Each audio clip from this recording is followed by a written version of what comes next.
Student चलो इस questions में क्या दिया हुआ है कि for monoatomic gas work done at constant pressure is W for the same rise in temperature the of the gas the heat is supplied constant volume. Okay, आपको बोला है कि वर्क डन समथिंग है, अब बताओ constant heat at constant volume पे कितना आएगा। ठीक है, और वो भी क्या चाहिए मुझे, वर्क डन के फॉर्म में चाहिए।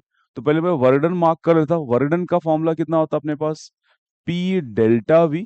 मैं इसको लिख सकता हूँ एन आर डेल्टा टी भी लिख सकता हूँ। कैसा है, पीवी का वैल्यू कितना होता है एन आर टी, तो मैं पी डेल्टा वी को क्या लिख सकता हूँ, एन आर डेल्टा टी। ठीक है, तो अपने पास ये वर्कडन का फॉर्मूला आ गया। ठीक है, अब ये वर्कडन का फॉर्मूला को कांस्टेंट प्रेशर पे याद रखना है। वर्कडन कितना होता है, पी डेल्टा वी होता है। बस मैं इसको एन आर डेल्टा टी में लिख देता हूँ, टेम्परेचर के फॉर्म में लिख देता हूँ। ठीक है, अब क्यों लिख रहा है ऐसे, क्योंकि हीट एट कांस्टेंट वॉल्यूम चाहिए, और heat at constant volume temperature के फॉर्म में होता है, इसलिए हमने वर्क को किस में कन्वर्ट कर लिया, टेम्परेचर के फॉर्म में। ठीक है, चलो अब हीट एट कांस्टेंट वॉल्यूम का फॉर्मूला कितना होता है आपके पास, it is N C V delta T. तो यहां से एन सी वी का वैल्यू कितना होता है, F by two R into delta T. चलो, तो हीट का at constant volume NCV delta थी, उसमें सीवी पुट कर लेते हैं एफ बाय टू आर। अब क्वेश्चन में लिखा क्या है, ये मोनो एटॉमिक गैस है। मोनो एटॉमिक गैस के लिए डिग्री ऑफ फ्रीडम कितना, 3 होता है। तो एफ की जगह पे क्या डालेंगे, 3।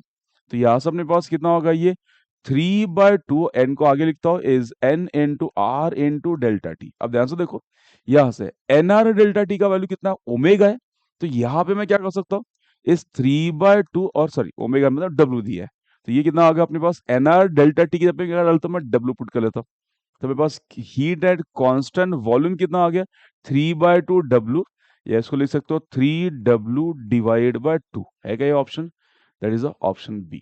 तो आपको specific sorry heat at constant volume किस में चाहिए था, आपको वर्डन के फॉर्म में चाहिए था।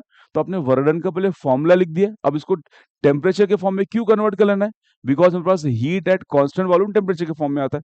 तो हीट एट कांस्टेंट वॉल्यूम का फॉर्मूला लिखा, इसमें जो एन आर डेल्टा टी आ गया मैं उसको वर्क से रिप्लेस कर देता हूँ, तो मुझे मिल जाएगा हीट एट कांस्टेंट वॉल्यूम वर्डन के फॉर्म में। चलो क्लियर हुआ, थैंक यू।